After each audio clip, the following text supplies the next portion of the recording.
Hello students. Today we are taking the next topic of living world, that is species concept. Species means it is a basic unit of taxonomy. In the previous class, do you remember I already explained about taxonomic hierarchy, in which taxonomic hierarchy it includes seven taxonomic categories. The first one is kingdom, next one is phylum, class, order, family, genus, and species. So out of these seven taxonomic categories, the highest taxonomic category or the uppermost taxonomic category is nothing but kingdom, whereas the lowest taxonomic category or the basic taxonomic category is nothing but species. So species is a basic unit of taxonomy, where this word species, what we are calling, this word was given by a scientist. His name is John Ray. John Ray is the one who proposed the term species, and he is the first one to give species concept, that means concept of species, where he proposed a book called Historia Generalis Plantarum. In this book, he is the one who used the word species, and he attempted for the first time to give or put forward the concept called as species concept, where in his book, which is called as Historia Generalis Plantarum, he described more than 18,000 plants and animals, where after John Ray, many concepts were proposed, but in our syllabus, all these species concepts are not there. That's why I am restricting myself only to the NEET syllabus. That's why I'm explaining only two concepts of species concept. The first concept is biological concept of species, and the next concept is morphological concept of species. But students, please remember, only these two species concepts are not there. There are many species concepts, but I am restricting myself to NEET syllabus. That is the reason why I am explaining only two concepts. So let us take the first concept, that is biological concept of species. This biological concept of species was given by Ernst Mayr. See, here I clearly mentioned his name is Ernst Mayr, who is a one gave the biological concept of species. And Ernst Mayr is also called as Darwin of 20th century. Hope you know Darwin is a very famous scientist, and he is the one who gave the concept of natural selection. Hope you remember in your previous classes, at least you know about him, at least something you know about him. Natural selection means nature selects the fittest one and eliminates the unfit one. For example, one geographical area is there, let us name it, otherwise you don't understand, and that name is, let us take Chennai. In Chennai, there are many organisms present in that particular area. Now all these organisms, they are living and also they are increasing their families, but every area has its own limit. For example, let us take one classroom. Because this year admissions are more, if all the students, if I make them to sit in that classroom, is it possible? Because every classroom has its own limit. For example, just for your example, I'm telling you, one classroom is there and that classroom capacity is 40 students. For example, if I accommodate 5 6 more students, somehow we will adjust, because 5 students is not a big number. For example, a classroom which is having 40 students, if I accommodate 80 students, will it be possible to sit like that? In a area also, there will be a capacity. Let us take, I have taken example Chennai can be able to accommodate 10,000 families. Now these 10,000 families, obviously they increase in number in course of time. Maybe it increases to 24,000 families. So this 10,000 it becomes a 20, 24, 25,000. Now the area it becomes limited. Hope you are understanding. So what happens, some natural calamity it appears, it occurs, like some earthquake, or it may be some storm, or it may be any other sort of natural calamities. And the organisms or the human beings which can be able to tolerate this natural calamity and can survive, they are called as fittest organisms or fittest human beings. Whereas the organisms or the human beings who die due to this natural calamities, they are unfit. So nature eliminates the unfit organisms and keeps the fit organisms. And this concept it is called as theory of natural selection, given by Charles Darwin. So Charles Darwin, again I am going to explain in evolution chapter, but till now, for now, whatever it is required, I gave you. So again, just for your understanding, I'm repeating in just a half a minute. Charles Darwin is a very famous scientist who gave the concept called as natural selection. Natural selection means nature it gives a chance for the fittest organism to survive and eliminates the unfit organisms. And the process of elimination of the unfit organisms and maintaining the fit organisms in an area is called as natural selection. And Charles Darwin also gave human evolution also, but it is not required, because evolution, there is a chapter. In that evolution chapter I am going to explain about the complete data or information regarding Darwin. And for now this information is enough. Now, Ernst Mayr is compared to Darwin of 20th century, and such a very famous scientist Ernest Mayr gave this concept called biological concept of species. Now, let us take the details of this biological concept of species. According to Mayer, he defined the species as all the members that can interbreed among themselves and can produce fertile offsprings are the members of the same species. I will explain this, then you will understand. Otherwise, you don't understand properly. According to Ernst Mayr, species means these are the group of organisms which can be able to interbreed among themselves. The meaning for this is, after after few years, for example, one organism took birth and it crosses its childhood and then it enters into the teen. In the teen it should marry some other, for example, one boy is there or one girl is there, and they crosses their childhood and they enters into the teenage and they get married. And after they get married, they increases the family, they maintain their family by producing the children. So this process it is called as interbreeding and produce the fertile offsprings. Hope you understand now. Again I am telling you in a very brief way the members of species which can be able to interbreed among themselves. That means after taking birth, after certain time they attains the reproductive maturity and then they get married and they maintain or they increase their family by producing their own kind of offsprings, and this is called as interbreeding capacity. Hope you understand. And according to Ernest Mayr, the members which can be able to interbreed among themselves, then only it will be considered as a species. Otherwise, it won't be considered as a species.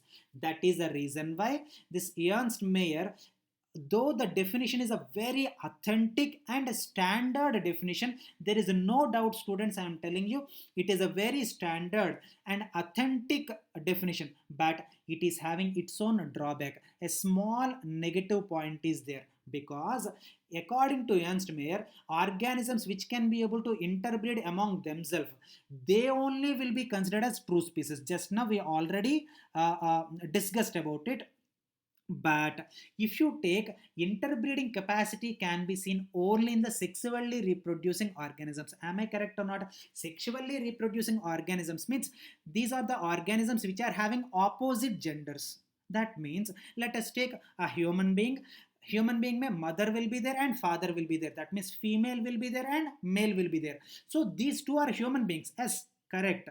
But these two are the human beings which are belonging to the opposite genders.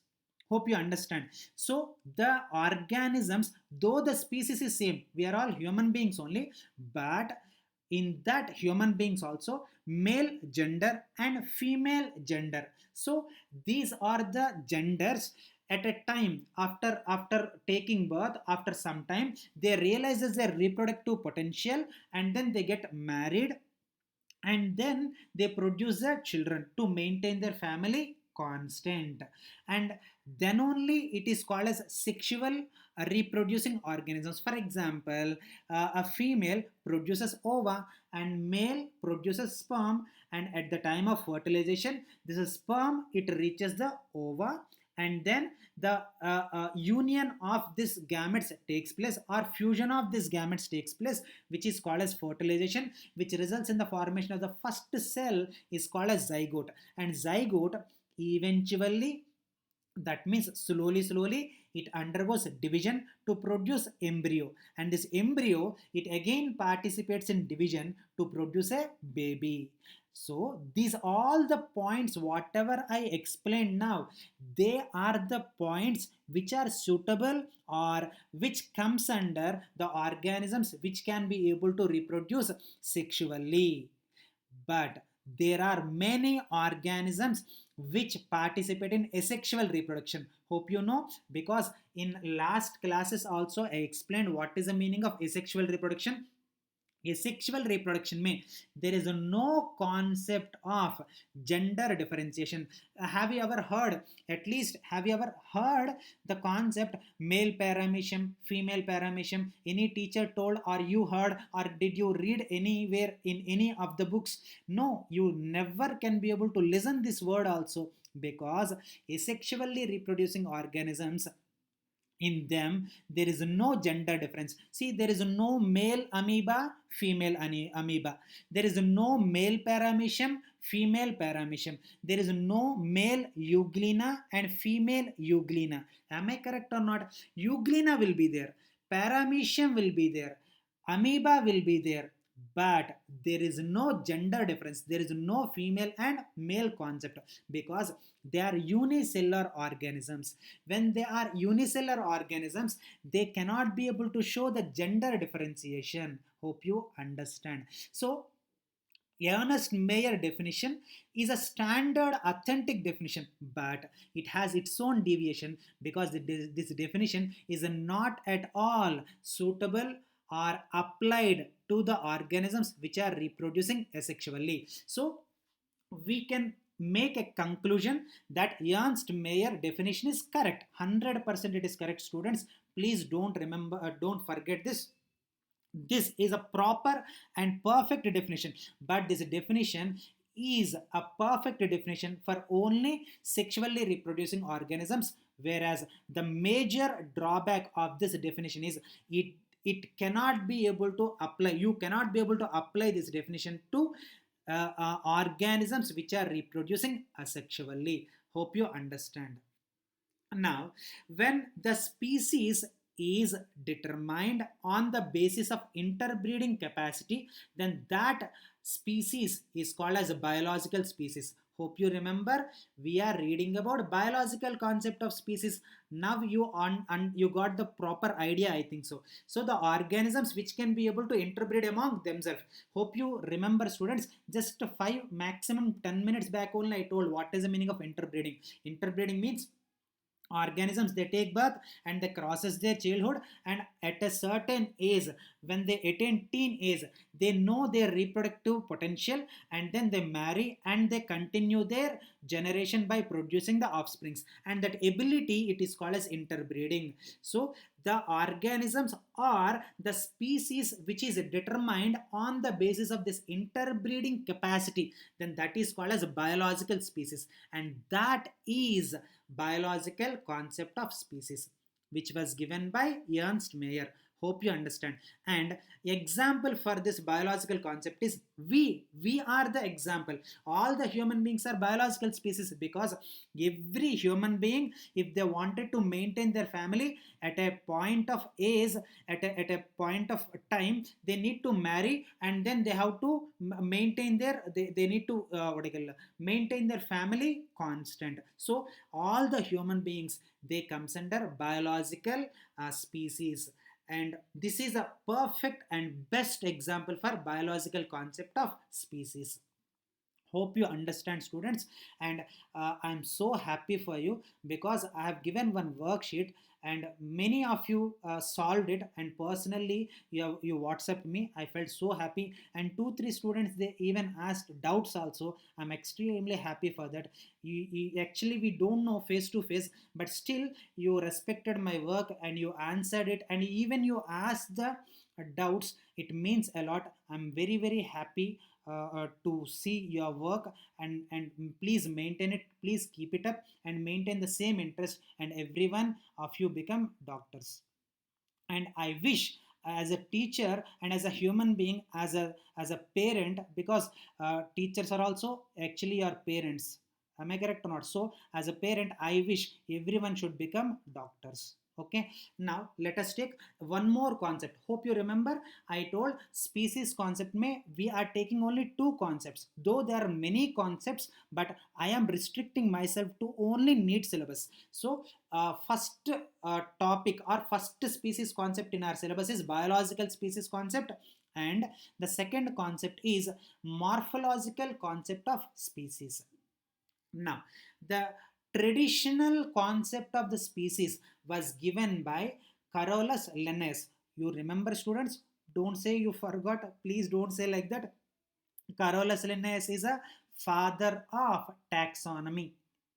This father of taxonomy, Carolus Linnaeus, he gave the concept called as morphological concept of species, where he has given this concept in his book called Systema Naturae. So Linnaeus, in his book Systema Naturae, based on morphology, he gave a concept called as a morphological concept, and that only we are calling it as morphological concept of species. But one thing you need to understand, it may be a tricky point, but please understand, then you will try to get it, and then you will clearly understand. The main character in determination of the species is nothing but interbreeding. Yes, in previous slide also I clearly told, species can be determined by interbreeding capacity, but many of the taxonomists, they are not following only interbreeding capacity. Especially here, I gave the example Carolus Linnaeus. Carolus Linnaeus, instead of giving importance to interbreeding capacity, he gave importance mainly to the morphological characters. And when the species is determined on the basis of morphological characters, then that is called as a taxonomic species. Students, you have to remember this word. It is a very important word. If the species is determined based on interbreeding capacity, then that is called as a biological species. Whereas if the species is determined on the basis of morphological characters, then it is called as taxonomic species. And the differences between biological and taxonomic species is a very very important question. So please don't forget it, and try to remember it. Otherwise, in future classes also, that means in other chapter also, in your syllabus there are 38 chapters. In 38 chapters, at least one or two chapters again they are having this word called biological species and taxonomic species. If you don't understand what is biological species and what is a taxonomic species, in the other chapters you will face difficulty. So please remember these words, biological and taxonomic species. If you don't understand, you ask me, I will explain you again. And in a last video class also I told, you can even make video call also. In WhatsApp there is an option, you can make video call also, and you make video call. But please understand, before you make video call, you just message me, so that if I am out, I'll come home or I'll go to academy and I'll sit, and then I can be able to answer. So on the road or any other place, I can't be able to pick your video call. So please give a message, sir, this is a point I did not understand, so you please explain me live. Then I'll give you a time. You call me around 10:30, 11:30, 12:30, like that. I'll give you time. At that time, if you call, I will answer you in live. Okay, please understand. Now, this just 2 minutes back, I told Carolus Linnaeus gave more priority to morphological characters. Though interbreeding is very, very important, he has given more priority to morphological characters only. Example also, in higher plants, the determination of the species is mainly based on morphology of flower. That means floral morphology, because floral, that means reproductive characters are more conservative as compared to vegetative. This is obvious point. If you take root, stem and leaf, they don't have proper shape. Am I correct or not? So the no root will be is having proper shape or proper arrangement. No stem it is having proper arrangement. No leaves are properly arranged. That's why. But all the flowers, almost all the flowers, they will be in the same shape. Am I correct or not? You take one hibiscus flower and you compare with another hibiscus flower, same characters will be there. But that means look wise, they both will be same. But if you take one stem, same plant may, if you take another branch, if you compare, it won't be exactly resembling. That's why he has given, that means Carolus Linnaeus has given more priority to morphological characters than the interbreeding capacity. Hope you got my point. And for this I gave an example also, cauliflower and also cabbage and knoll cole. And this knoll cole, cabbage, cauliflower, all these are morphologically they are same they share the same morphological characters. But if you take cauliflower and cabbage aside, cauliflower can never be able to interbreed. That means, I'm sorry, I'm telling just for understanding sake. If they participate in reproduction, you can never be able to see a species can be able to develop. That means a new individual never produce. But cauliflower and cabbage, when you see, almost same morphology you can be able to see. And knoll cole, cabbage, if you see, they show maximum characters same. And that too, cauliflower, cabbage and also knoll cole, and all this, they belongs to the same genus and species, that is a Brassica oleracea. So Brassica oleracea, and this is a technical or binomial nomenclature for for cauliflower also you have to write the biological name Brassica oleracea, for cabbage also Brassica oleracea, and knoll cole also Brassica oleracea. But for all these three, only one name is used. That means they are morphologically similar. That's why these three, they comes under taxonomic species. But this cauliflower cabbage, or cabbage or knoll cole or cauliflower, if they interbreed among themselves, they can't be able to produce a new cabbage or new cauliflower or new knoll cole. It don't come. That's why they can't interbreed among themselves. That's why they are biological species. Hope you understand what is the meaning of what is the difference between taxonomic species and biological species. Biological species means which can be able to interbreed among themselves. Taxonomic species means which are morphologically similar, but they do not interbreed among themselves to maintain or to produce a new baby. So here there is one concept called as a sibling species or cryptic species. Sibling or cryptic species means member of one taxonomic species which are morphologically similar. That means cauliflower, cabbage, and knoll cole. They are morphologically similar, but reproductively isolated. That means they are looking same, but eh, but they cannot be able to interbreed among themselves. I'll tell you still more easy example. I think after listening to this example, you may feel little difficulty. That's why I will give one perfect example, very simple example. Definitely you will understand. Mule. And if you take a mule, it resembles like a horse. Am I correct or not? Hope you it is a common experience when you are going road also, when you are traveling on road also, roadside you can be able to see so many mules and also horses. So when you see a mule, and obviously this mule, it resembles the horse, but this mule, horse, when they participate in the if they get married, they can't be able to produce the children, but both are looking same. That means both are looking same. That's why mule and horse, they are taxonomic species, but if they marry, if they cannot be able to produce the children, that's why they are the biological species. Hope you understand. This is a simple example than cauliflower, cabbage, and no cole. So hope you understand. Now, sibling species are one taxonomic species because they are similar in morphology, but they are different biological species because they cannot be able to interbreed among themselves.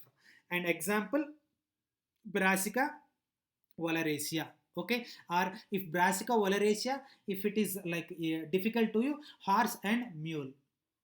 Hope you understand. With this we completed species concept. In species concept I explained about biological species concept and morphological species concept, but as a part of my duty I'm telling you, only these two are not there. There are many species concepts, but I am telling the two concepts which are present in our syllabus. Hope you understand. Now let us take types of classification according to D. Candolle. Of course, complete name is A.P. D. Candolle. According to D. Candolle, classification is of two types. The first type, it is called as empirical classification, and the second one, it is called as rational classification. Empirical classification means grouping the organisms based on order of identification. Here we don't consider any morphological characters, nothing you are going to consider. There is no concept of interbreeding and there is no concept of morphological classification, just order of identification. For example, first come first serve. Hope you remember this particular line. First come first serve, like that. First identified, group A. Second identified, group B. Third identified, group C. Fourth identified, group D. Like that. If the order, whatever the order of identification, according to the order of identification, if the classification is done, then that is called as empirical classification. In that 26 alphabets are there, that's why 26 groups are there. But this empirical classification is not an important classification. Reason is this is not a proper classification. Did you notice it or not? Just what I call, he identified it first, so it became a first group. Is it valid? You try to remember. If I identify mammals first, mammals, they become first group. It never become, because in classification series में, let us take plants. Just example के लिए मैं बोल रहे हैं. If you take plants, Thallophyta is the first group. Am I correct or not? And after that, Bryophyta is the second group. And after that, Pteridophyta is the third group. For example, if I identify Pteridophyta first, it is first group. If I argue like that, is it a proper argument? Is it a correct type of logic I'm using? That's why empirical classification is not a proper classification. Whereas the next type of classification is rational classification. Rational classification is a proper classification because for classifying the organisms, characteristics are used but not order of identification. Hope you remember, hope you understand. Here groups are made, that means grouping based on the characteristics. And for that rational classification, many characteristics we will take into consideration. So based on the types of characteristics, Again, it is of four types. The first one is practical classification and artificial classification. The third one is a natural classification, and the fourth one is a phonetic classification. The first one is a practical classification. Practical classification means the classification which is based on economic importance, then that is called as a practical classification. For example, all the fiber yielding plants, they comes under one group. All the oil yielding plants, they comes under one group, like that. This classification, if it is based on their economic value, that means कितना पैसा देता है and कितना cell कर सकते हैं, based on that economic value, if you are making the classification, then that is called as practical classification. But there is a small drawback in practical classification. You know what? Let us take one example. Cotton. Cotton, if you take cotton, it comes under fiber yielding plant also, because we are wearing dresses, na, the dress, it is made up of cotton lints only. So cotton lint, we will make it in form of a thread, and the threads, we will arrange it like a cloth. Am I correct or not? That means cotton, it gives fiber, but same cotton, it's the seeds. Hope you know, cotton seeds are little black.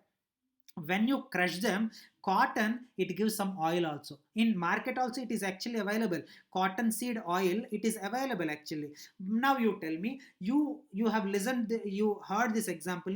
Now you tell me, cotton, it comes under fiber yielding plant or oil yielding plant? That means in this classification there is no proper information. Am I correct or not? Because cotton, it is coming under two groups. It comes under fiber yielding plant also, and it is also coming under oil yielding plants. Then it is not a proper classification. What is the meaning of proper classification?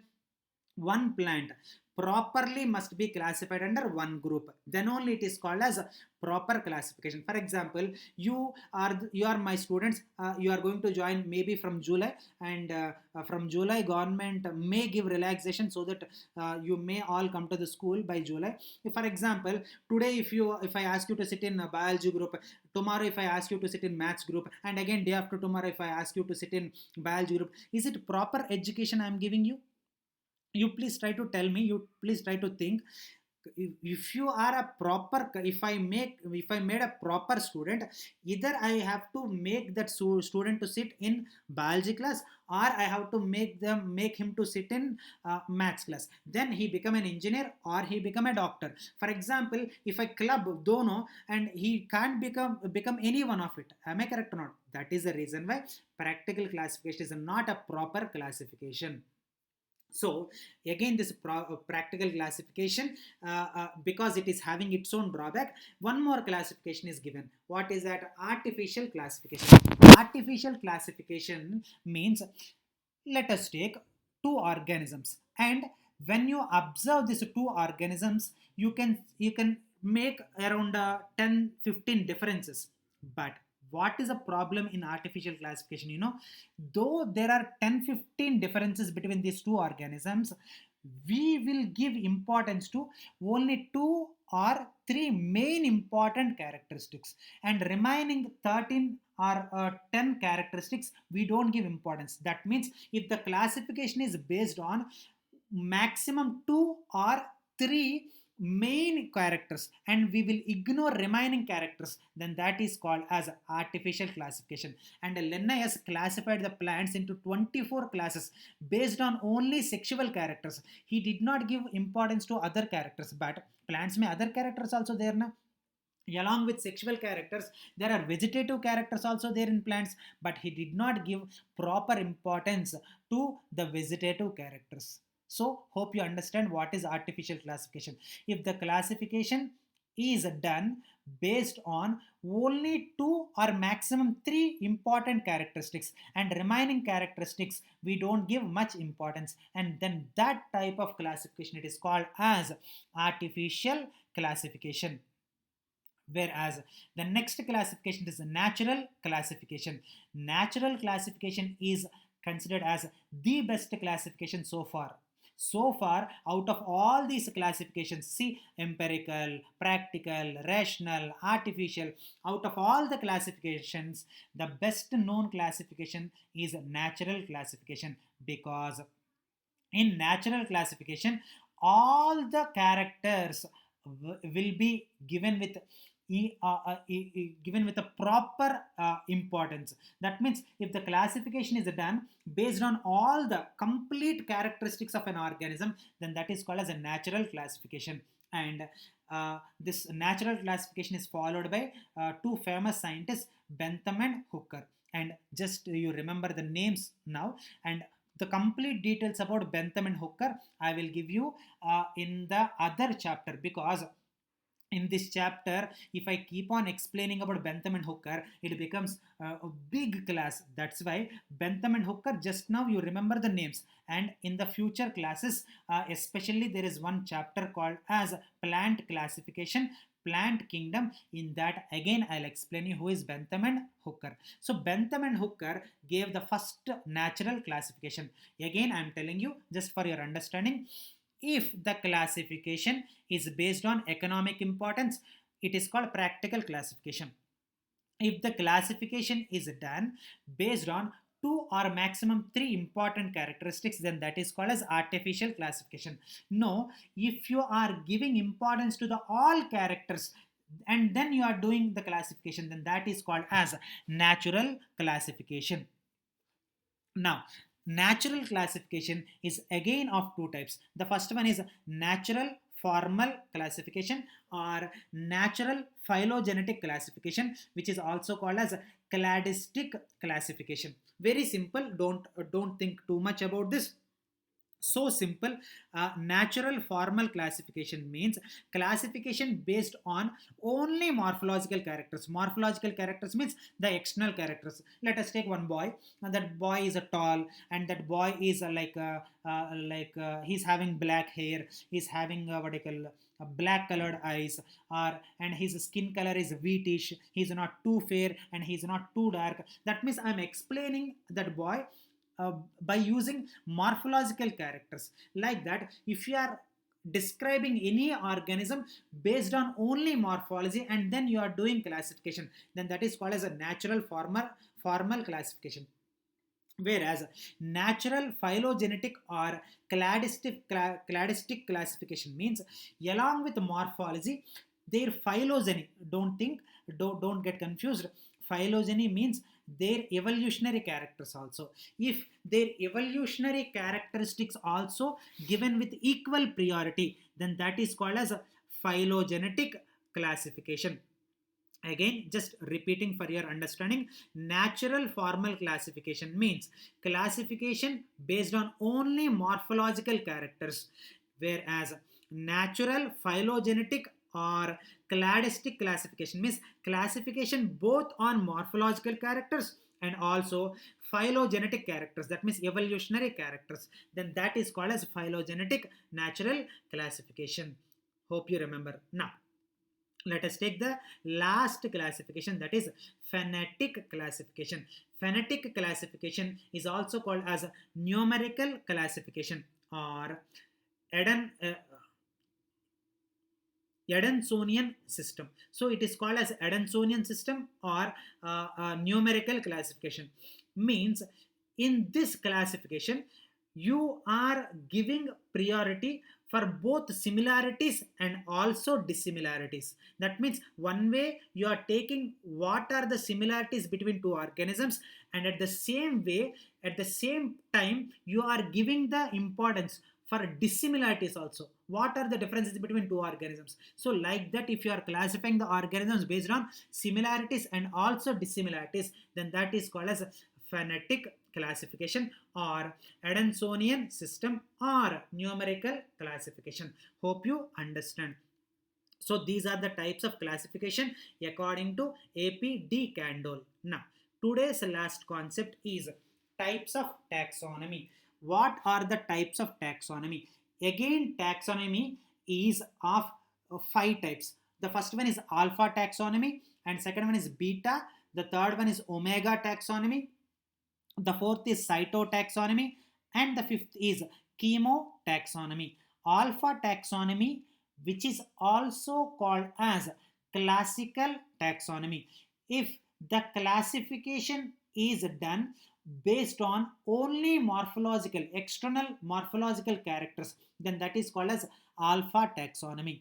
But along with the morphological characters, if you are taking internal characters like embryological characters or cytological characters means cell characters, and anatomical characters like that, if you are taking internal structural details of an organism, then it is called as a beta taxonomy.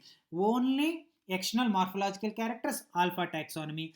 Along with external morphological characters, you are giving importance to internal characters also, then that is called as beta taxonomy. Omega taxonomy means this is the type of classification based on all the information available according to that particular organism. So एक organism का बारे में कितना information है, every point of that information it is given with equal importance, then that is called as, let us just only for your understanding I'm telling you, one organism is there, you identified one organism.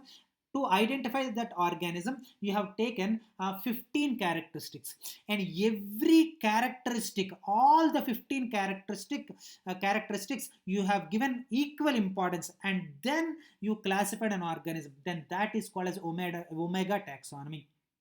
Hope you understand. Omega taxonomy means you are giving equal importance to har ek point, har ek characteristic exhibited by that organism, you have given equal importance, and based on that you are classifying an organism, then that is called as omega taxonomy.